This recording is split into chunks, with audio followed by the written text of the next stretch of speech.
अब चलो, अब मेरे साथ एक बार बौद्धिक जुगाली करना और सभी बोलना, यानी सल्तनत काल को एक बार हम रिवीजन एक बार और करवा दूं मैं आपके लिए। जैसे सल्तनत काल 1200 ईस्वी से लेकर के 1526 ईस्वी तक था। सबसे बड़ा मध्यकालीन का देखें तो सबसे बड़ा काल यही था, इस टॉपिक सबसे बड़ा था मध्यकालीन का। तो पहले वंश कौन सा था आया, यानी इलवरी वंश या उसे कहें मावलुक वंश, जो कि 1192 ईस्वी से लेकर 1290 ईस्वी तक रहा। इसके संस्थापक कौन थे, मोहम्मद गौरी।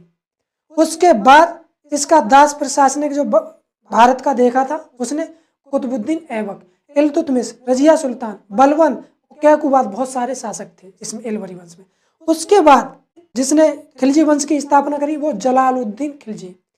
खिलजी वंश की स्थापना की बात करें तो इसका कार्यकाल कब तक रहा है, 1290 ईस्वी से लेकर 1320 तक रहा है। स्थापना संस्थापक जलालुद्दीन खिलजी थे और इसका महान एक शक्तिशाली शासक कौन था, तो अलाउद्दीन खिलजी। अब खिलजी वंश के बाद कौन सा वंश आया, तो तुगलक वंश। तुगलक वंश आपका 1320 ईस्वी से लेकर के 1414 ईस्वी तक रहा है। और इसके संस्थापक कौन थे, तो गयासुद्दीन तुगलक, जो कि उन्हें गाजी मलिक के नाम से जाने जाते। उसमें मोहम्मद बिन तुगलक भी है, फिरोज शाह तुगलक भी थे। अब आपका तुगलक वंश खत्म होता है, तुगलक वंश के बाद कौन सा आता है, वो आता है सैयद वंश। सैयद वंश के संस्थापक कौन थे, सैयद वंश के संस्थापक थे खिलजी खां।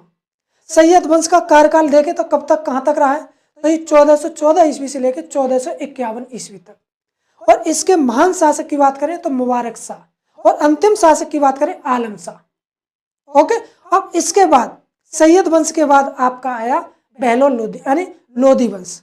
लोधी वंश की बात करें तो ये 1451 ईस्वी से लेकर 1526 ईस्वी तक रहा। इसके संस्थापक कौन थे, तो इसके संस्थापक आपके बहलोल लोधी थे। और अंतिम शासक इसका यानी इब्राहिम लोधीजा, जो पानीपत के युद्ध में, प्रथम पानीपत का युद्ध बाबर के साथ हुआ था, उसमें इसकी मृत्यु हुई और इसके साम्राज्य को विघटित किया गया और एक नया साम्राज्य का भारत में उद्भव हुआ, वो मुगल साम्राज्य। किसने किया, बाबर ने।